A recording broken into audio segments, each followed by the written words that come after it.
Ok, il y a quelque chose dont je n'ai jamais parlé sur cette chaîne, à vrai dire, j'en ai jamais vraiment eu l'occasion, mais récemment la marque Queo m'a envoyé un standing desk, donc bureau assis debout en français, hein. Ça fait 2 semaines que je l'utilise et je dois dire que ça a pas mal fait évoluer ma manière de bosser. Je t'explique tout dans cette vidéo.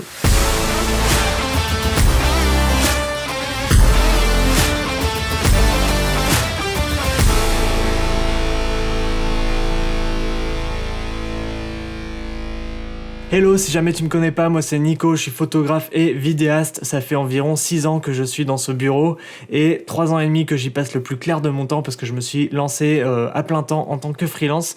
Le truc c'est que depuis toutes ces années, je passe les 3/4 de mes journées assis à faire soit du montage, retoucher des photos, enfin tu connais tout ce qu'on fait sur un PC. J'y passe vraiment beaucoup d'heures et à chaque fois je suis toujours assis. Alors bien que ce fauteuil là soit hyper agréable, ça m'arrive parfois de passer 6, 7, 8 heures quasiment d'affilée à bosser. Alors quand j'ai la tête dans le boulot, je vois clairement pas le temps passer et ça c'est quelque chose qui peut vite devenir problématique pour le corps parce que je bouge quasiment pas et pour la circulation du sang c'est vraiment pas le top.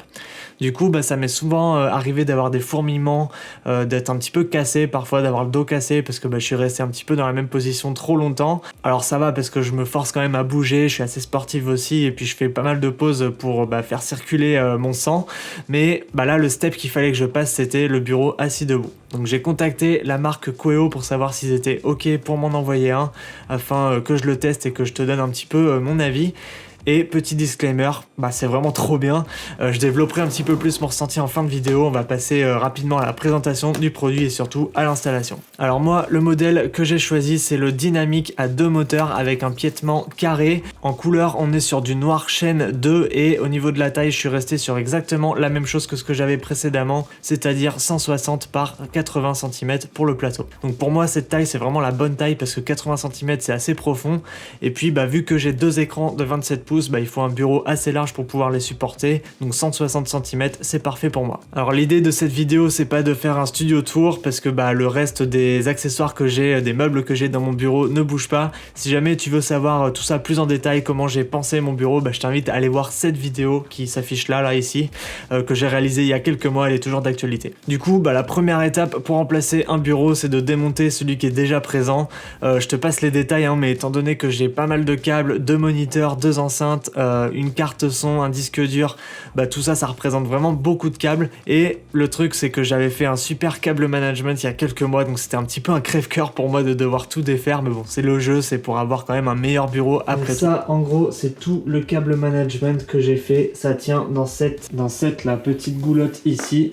J'ai tous mes câbles qui alimentent mon PC, tous mes périphériques, j'ai vraiment tout qui est là-dedans. Ça ressort par ces tout petits trous qui sont là, j'en ai ici aussi. J'en ai là, bref ça ressort partout et du coup ça vient dans les multiprises qui sont ici et ici. Voilà, tu peux voir tout l'ensemble des câbles qui sont là et le truc c'est que là je vais devoir tout enlever, tout est là, tout est bien rangé.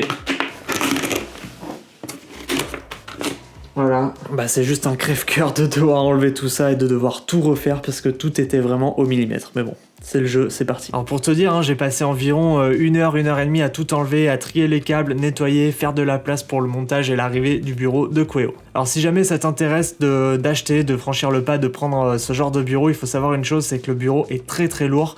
Moi j'ai dû tout faire tout seul, mais je recommande pas forcément de faire ça. Le poids de la structure est de 26 kg et presque 22 kg pour le plateau tout seul, donc c'est vraiment pas léger. Au total on arrive presque à 50 kg. Après pour ce qui est du montage, tout est super bien expliqué dans la notice, le montage se fait très facilement.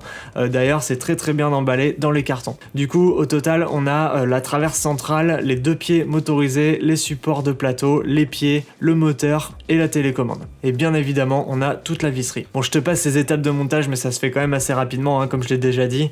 J'ai dû monter tout le bureau en environ 1 heure sachant que j'étais tout seul et j'ai aussi pris pas mal mon temps parce que j'avais pas énormément de place dans mon bureau. Alors là où je peux te donner un petit conseil, c'est la partie un petit peu tricky lors de l'installation de ce bureau, c'est pour venir fixer le plateau au support. Il va falloir dévisser un petit peu au niveau de la colonne centrale pour ajuster la longueur de la traverse centrale.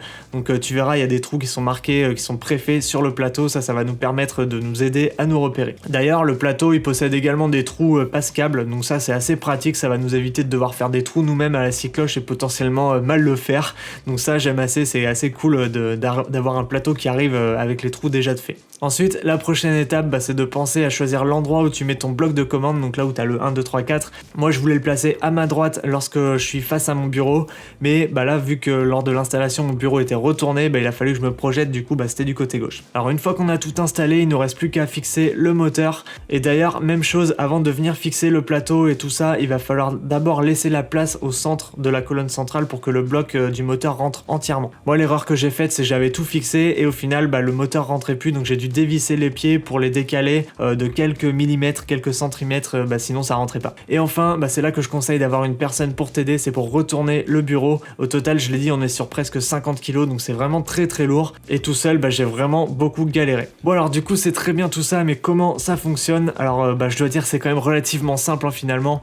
On a le bouton haut et bas pour monter et descendre, jusque là c'est assez logique. Et en plus de ça, on a les boutons M et 1, 2, 3, 4 pour configurer 4 hauteurs différentes. Donc pour configurer une hauteur, il n'y a rien de plus simple, on choisit la hauteur souhaitée à l'aide des flèches, donc soit tu montes, soit tu descends, et ensuite il suffit d'appuyer sur la touche M pendant 3 secondes, et là tu peux cliquer sur le numéro auquel tu souhaites assigner ta hauteur. Donc moi, le 1 c'est ma position assis, le 2 c'est lorsque je suis debout, et le 3 c'est lorsque ma chérie est debout si jamais elle veut venir bosser sur l'ordi. J'ai rien assigné sur le 4 parce que j'en ai vraiment pas l'utilité, j'en ai pas besoin. Alors pour ce qui est des hauteurs, on peut aller de 66 cm à 130 cm. Alors clairement 1m30 c'est vraiment beaucoup trop. Moi j'ai programmé la hauteur lorsque je suis debout à 105 cm, à savoir que je mesure 1m75. Le poids total supporté par les moteurs et le plateau est de 105 kg, à savoir qu'un écran fait grand maximum 7-8 kg. Moi les miens ils font 6 kg chacun. Donc ça plus les pieds, on est sur du 12-13 kg je pense, plus les petites choses que je mets sur mon bureau par-ci par-là de temps en temps, on arrive maximum à 15 kg. Donc je pense qu'il y a de la marge, on est quand même assez loin des 105 kg annoncés par la marque. Alors comme promis en début de vidéo, je vais te faire mon petit ressenti après quelques jours. Là ça fait environ une dizaine de jours que je l'utilise maintenant. Et du coup, j'ai commencé à développer une habitude de travailler debout à certains moments de la journée. Et honnêtement, j'imaginais pas autant. Alors je sais pas si c'est le fait que ce soit le début ou bien moi qui mets en place des habitudes inconsciemment, mais du coup je me retrouve à bosser debout au moins 2 heures, voire même plus dans la journée. En général, je suis plutôt sur une bonne heure, voire même 1h30 debout le matin et une autre heure l'après-midi. Souvent quand je fais de la colorimétrie, du montage ou bien des tâches qui sont assez longues comme ça, comme par exemple aussi écrire un script de vidéo. Alors j'ai pas forcément de planning, je traque pas mon temps de travail assis et debout, mais je fonctionne surtout à l'instinct. Là en fait la manière dont je fonctionne, c'est que lorsque je sens que je suis trop souvent dans la même position, soit assis soit debout, je change. Et le fait d'alterner comme ça, c'est bizarre, mais c'est comme si j'avais la sensation de commencer une nouvelle tâche, alors que non, en fait je fais exactement la même chose assis que debout. C'est juste ma position qui a changé et voilà, je sais pas trop comment décrire ça, mais je me sens beaucoup plus concentré de manière générale. Alors du coup, comment faire cette vidéo sans aborder quelques points négatifs ? Franchement, il n'y en a pas. Le souci, c'est que sous le bureau, sous mon ancien bureau, j'avais fixé un support de tour PC. Là, le problème que j'ai, c'est à cause de la barre du milieu, je peux plus le mettre et je dois avouer que ça m'embête un peu. Support de tour PC ne passe pas, j'ai essayé, j'ai pas filmé, mais j'ai essayé, ça passe pas à cause de la traverse qui prend toute la place sous le bureau. Donc il faut absolument que je trouve un système qui me permette de fixer ma tour de PC au plateau du bureau pour que ça tire pas les câbles et que le seul câble qui soit tiré ce soit la multiprise qui sera elle fixée aussi au bureau. Autre petite problématique aussi, c'est au niveau des enceintes de monitoring. Hop, elles sont là. Il y en a une qui est ici avec les pieds d'enceinte de monitoring. Le problème aussi, c'est que j'aimerais bien rapprocher les enceintes des écrans et qu'elles soient aussi plus près de mes oreilles. Là je suis obligé de les éloigner pour la simple et bonne raison que si jamais je monte le plateau, ça embarque aussi des enceintes sur les côtés, donc je suis obligé d'avoir les enceintes quasiment fixées au plateau, ce qui fait que je vais avoir un paquet de choses fixées au plateau, mais du coup il faut que je trouve une référence de support d'enceinte capable de supporter celle-ci.